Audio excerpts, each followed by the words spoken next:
Hello and welcome to ILTV's Israel Daily. I'm Aaron Porras. And I'm Natasha Kirchak. Coming up in today's newscast, Prime Minister Netanyahu and Benny Gantz inch closer to a unity government. Former NBA All-Star Amare Staudemire looks to improve Black-Jewish relations. And a groundbreaking new study reveals just how far ancient Israelis were willing to go to import precious metals.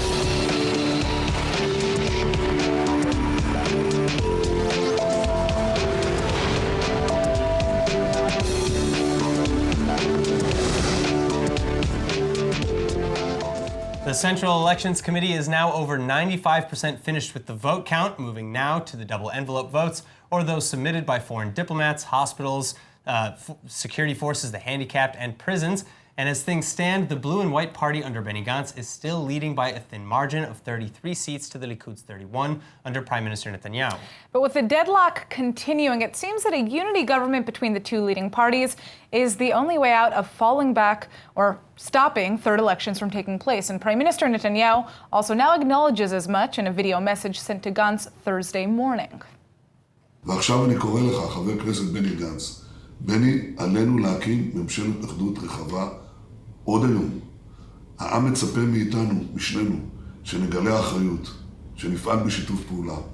ולכן אני קורא לך, בני, בוא ניפגש היום, בכל שעה, בכל עת, כדי להניע את המהלך הזה שהוא צו השעה. אסור לנו ואין שום סיבה להגיע לבחירות שלישיות. אני נגד זה. צו השעה, ממשלת אחדות רחבה, עוד היום. Well, it seems that Gantz and his partner Yair Lapid agree at a memorial ceremony for former President Shimon Peres. Both Gantz and Netanyahu are even seen shaking hands with President Rivlin in the middle, while Rivlin says that he welcomes the call for a unity government too, anything to prevent another election cycle. Also, it's true that the wide majority of the public, nearly 70%, wants a unity and secular government. And supposed kingmaker Avigdor Lieberman of the Israel Beitenu party has likewise been calling for such a government since beginning this latest campaign. Lapid, however, clarifies that it's now a matter of policy to form a unity coalition with Likud and Israel Beitenu, and with weakened transportation and civil unions as part of that deal too. That said, though, Blue and White has long been calling for a unity government, just as long as Netanyahu, who is under indictments pending a hearing, isn't a part of it. And Netanyahu's pre-indictment hearings are set to begin between October 2nd and 3rd, so it's anyone's guess how this will all work out.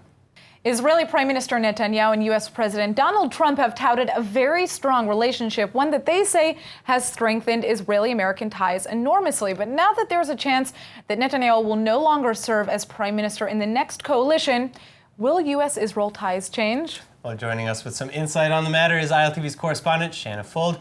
Shanna, all right, tell us a little bit about what's going on with the U.S.-Israel relations. Well, I think that Netanyahu was very proud of his relationship with Donald Trump, and he touted it all throughout his campaign cycle. And now that things are really uncertain about who's going to come out as the lead for the Knesset, and there's no call from President Trump, I think people are wondering, what's next? Right. Well, the fact that he didn't get a call from Trump just directly after the elections to some seemed like a slap in the face to Netanyahu, because it kind of showed that, I don't know, not necessarily a lack of trust.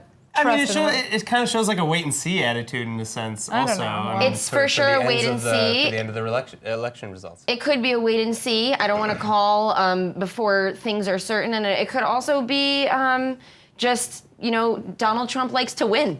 And so I think that that's something that we're thinking about. Where's the phone call? Is it because there was no clear cut? So he said that no matter what, his relation is with Israel. So I think that whatever you want to take away from it, I think whoever comes into office next as the leader of the Knesset will still have that relationship. Right. So also the outgoing United States Middle East envoy Jason Greenblatt is arriving in Israel today to meet with both Netanyahu and Gantz.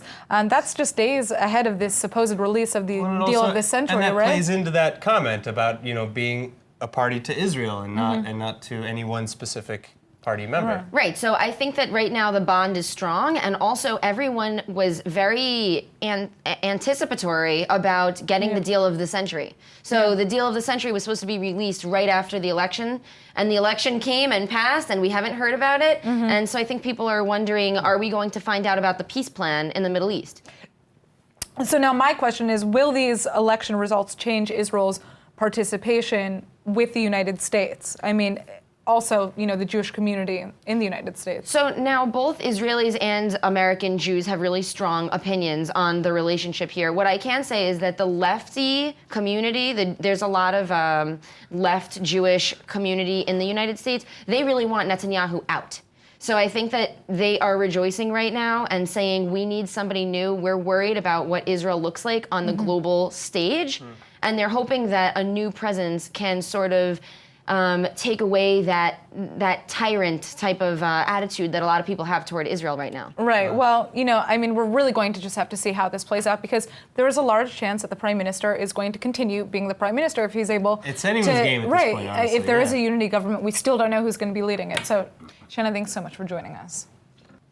All right, and here now in the studio with more on the elections and coalition negotiations, please welcome former media advisor to Benjamin Netanyahu, Odilia Carmon, and Dr. Martin Sherman, founder and executive director of the Israel Institute for Strategic Studies. Thank you both so much. All right, so our first question is really if Netanyahu is serious about his offer to Gantz, or is this just a spin that we're seeing to kind of make Gantz look like he's the one who's actually pushing for a third round of elections?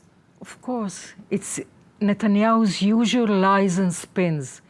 How can he say it's going to be without any conditions, and then he comes with all his satellites parties, all the right-wing religious.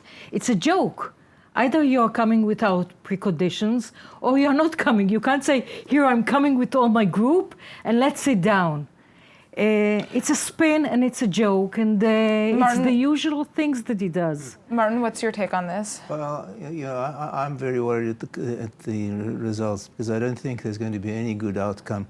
I'm not a mind reader. I don't know whether Netanyahu is sincere or he's not sincere.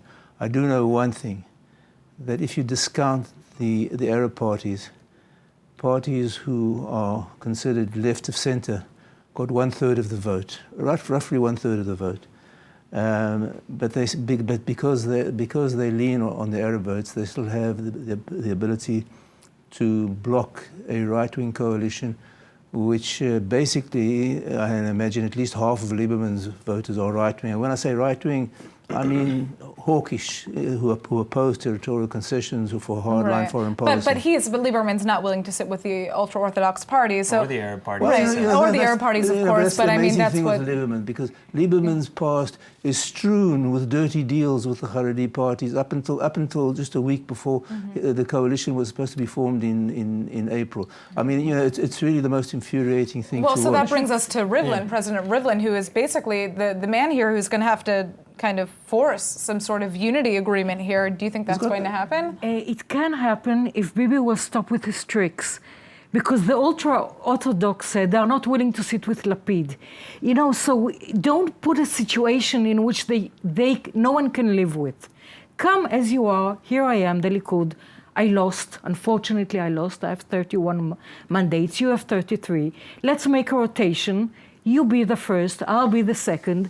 And this is how you come to a clean, clear game. So that's actually, I wanted to get further into that as well, because Gantz and Lapid already have a rotational agreement. So how does Netanyahu factor into that? If it's 2 years, let's say it's a 4-year, then Gantz and Lapid will have to work out something. We don't know what will happen. No one is in any ideal or good situation. It's not a good situation. And where does everyone compromise a little? But the situation is, I'm looking at the map you have behind you. Gantz has 33 and Bibi has 31. What about the chance for a unity government without Lieberman at all? Is there? Well, Lieberman's already accepted that. I mean, he's already raised that possibility. Very statesmanly. We'll see. But as I say, I don't believe that it's possible, given the election results, to cobble together any coalition that will have any lasting life, because basically Blue and White's not a political party. It's a conglomerate of 3 diverse parties who have nothing in common apart from the fact that they want to get rid of Bibi. You have people there, you have hardline hawks like Bogi Ya'alon and Yoaz Hendel and Tzvi Hauser, and doves from the Meretz party, like Ofer Shelach and Gelman. You have free enterprise champions like Hauser and labor union heads. Well, what about the Arab party? I mean, the joint Arab List party. Something that Well, Moti you Kedar know, actually said you know, previously, which was actually very interesting. He said, give Ahmed Tibi the health ministry and bring He's a the gynecologist, bring the Arab parties in You the know, coalition. the Is most this not outrageous maybe? thing, the most outrageous thing about the last elections? They don't want to join. They said, he said he wants to be the head of opposition. Who? So, Ayman Odeh? he said, Well, it could be if it's a But unity it seems government, like it could nobody's be. taking But, this the party most outrageous seriously. thing is that by the letter of the law, none of the parties in the joint list should be allowed to run, because the law says quite clearly that if you do not endorse Israel as a Jewish and democratic state, you can't run. And none of the Arab parties endorse Israel as a Jewish state. So basically, if there was a real... I want to hear what Odelia has to say. You have to be open-minded. Look, it's not so much that Gantz won the election as Bibi lost the election. So the fact, it's mostly the public that voted for blue and white. Look, Bibi lost a lot of mandates this time because he has Kahlonin and he has Zeutin, and still he has 4 mandates less than he had in the last elections. So the point is that the public says, this is your limits, Benjamin Netanyahu. And now, because the so-called left wing has more mandates, it turns out it's a different. They have 2 more mandates. No, the left wing has 1/3 of the Knesset. Altogether, they have 1/3 of the Knesset. Well, because you're not counting the Arab. The Arab. Yeah. Well, apparently neither do they. No, but they do, and we're seeing reports that the Joint Arab List is going to recommend Gantz as prime minister. Yes. I rest my case as far as his credentials go. All right. Never mind, but the thing is that everyone, after 10 years, it's very, very hard. Some people are addicted to the Netanyahu regime. 13 years. 13 years. And suddenly you have to, to kind of change your mindset and see maybe things are going to be different, more equal, more liberal, different. Well, it's just going, I'm just wondering what Reuven is going to do here, because the president... He's got no real legal powers. But, I can accept the fact that after a decade, there should be a change of government. But what you're seeing here is more or less what you're seeing in America as well, is when the incumbent's rivals cannot dislodge you from the plot, from his post through the polls, they try all sorts of legalistic methods to get rid of him.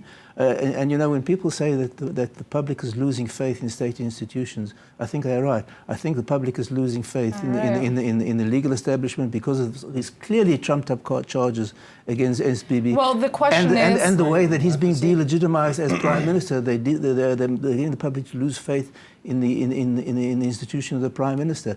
In fact, you can't belittle Bibi's achievement here because he's had 3 I don't think anybody's belittling his achievements, but it will be interesting to see what plays out. Thank you both so much for joining us. And in other news, along the Iraqi-Syrian border, at least 5 pro-Iranian militia members are reported to have been killed, and another 9 are said to have been wounded in early morning airstrikes. According to Arabic media, it was Saudi fighter jets together with other unknown fighters that attacked IRGC Quds force positions that were believed to be preparing for an attack of their own. And now Israel is being blamed for being those other unknown fighters. Saudi Arabia, however, is denying the reports, despite being largely identified with the strike and other similar ones just this week, in which at least 15 have actually been killed. Meanwhile, a new 312-page German intelligence report from the state of Hesse has now describes how Iran has been trying to attain weapons of mass destruction, along with information on how to produce and proliferate such weapons. North Korea and Pakistan were also named in the report, but at any rate, it seems that Iranian academics and students are being pressured by the Iranian government to obtain information about cyber espionage, nuclear enrichment, and more. This comes after a similar report in May that concluded that Iran's regime is making efforts to expand its conventional arsenal of weapons with weapons of mass destruction. Israel, for its part, however, has not confirmed any involvement in these latest strikes or findings, but the Israeli Atomic Energy Commission has now addressed the United Nations IAEA, saying that Iran's behavior has become more aggressive than ever, and that an unwavering international stance against Iran's violations will send a clear message. Israeli Prime Minister Netanyahu has likewise released a statement calling for increased pressures on the regime in Tehran. התוקפנות של איראן גוברת בזמן האחרון, כולל במפרץ, וזה בדיוק הזמן להוסיף לחצים וסנקציות אני שמח שהנשיא טראמפ עשה בדיוק את זה. Now, I'm a big fan of this guy. Former NBA All-Star Amare Staudemire has made headlines in Israel for his conversion to Judaism, becoming an Israeli citizen, and actually moving to Israel to play for Hapoel Jerusalem. But now he's in the news for a whole new reason. Exactly, and ILTV's Emmanuel Kadosh has all the details. Emmanuel? Hey guys, so interestingly enough, the former six-time NBA All-Star actually never attended college and is currently on a break from basketball so he could do so. He started as a freshman this fall at the Florida International University in Miami and has already become a big name at the campus Hillel. Just on Wednesday, actually, he launched an initiative to strengthen ties between Jewish and African-American students at FIU. Now, I love this guy. I mean, he is really an inspiration to so many people in Definitely. Israel as well. He really he felt so connected to his Israeli identity and his Jewish identity that he came to this country and actually played here for several years. Sadly, he went back. I know. But it's interesting that he is now focusing on Jewish-Black relations. Yeah, and so actually, Emmanuel, tell us a little bit more about this initiative. Like, what's going on exactly? Right. So from what's been reported, Staudemire is working with Hillel and the campus Black Student Union to host bridge building and educational events. He apparently says that he sees a lot of similarities between the suffering of African Americans and Jews. In an interview with the Jewish Telegraphic Agency, he said, quote, "There's a lot that both cultures have endured, from African Americans in slavery to the Jewish people having been in the Holocaust. This is an opportunity to understand our differences, but also educate each other on the future." It's an amazing way to try to connect know. these two cultures. And I find that to be very empowering, especially because, he's calling back, this is reminiscent of really the civil rights movement as well, where Jews and African Americans came together. They were among the first really to do so during that time. Well, he's also in the process of completing a second conversion, a more orthodox conversion. He has his own kosher wine company. Wow. He's associated with the Hebrew Israelites. There's so much more on his plate. But this is interesting also when you think about the Black Lives Matter movement, because I feel like there was such a separation between the Black and Jewish community because of the lack of support for Israel there. Right, But and then adding school into all of Yeah. that. I think what's so interesting about him as a person is that he doesn't really take all of this as like a job or like, a thing that he has to do, other than the fact that he feels he needs to do this to make both cultures thrive, which I find absolutely amazing. And it's important to keep in mind that there are also, there's a huge community of African Jews here, Absolutely. of Black Jews, Ethiopian. Right. So, it will be interesting to see how this plays out. Thank you, Emmanuel. Thank you.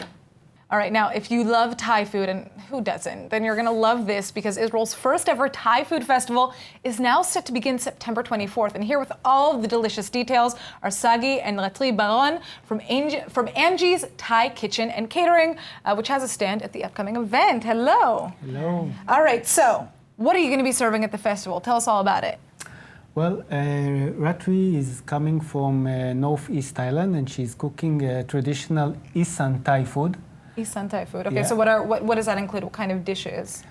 We will be serving Thai egg rolls, Thai spring rolls, and we're going to serve a special dish made from curry rice with ginger, and also we will be serving Roger's sitting there like, you better get it right. curry chicken and eggplant, green curry chicken. Okay, basically there's many, going to be many a lot. things. There's going to be a lot to eat. A lot So- of food. But I have to ask, how did you two meet each other? Because it seems like quite the love story. Yeah, we met online around 8 years ago, and we were chatting on the internet for about 3 months. Okay. But she was so far, and I'm here, So you had to go on vacation to Thailand, yeah. right? So I told her, listen, I'm going to buy a ticket, and I'm flying to Thailand, and we meet each other, and if it works, so it works, and if not, so not. So I bought a ticket, I flew to Thailand, and after 1 week, we got married. After 1 week? Yes. That's amazing. No way. After 1 week. Wow, you must have really liked now that it. you're back in Israel, are you enjoying Yes. Yes. it? So Yes. when was the first time that you came to Israel? Yes, the first time. Yeah. When? 2011 It took me 7 months to get her the visa. visa. Yes. So It's we very got married, I difficult back here because I have to work and many things, and she stayed in Thailand. 7 months, and then she got the visa and she came. And now you have a beautiful daughter. You have, she's Yes. sitting in the studio. You guys can't see her, but she's gorgeous.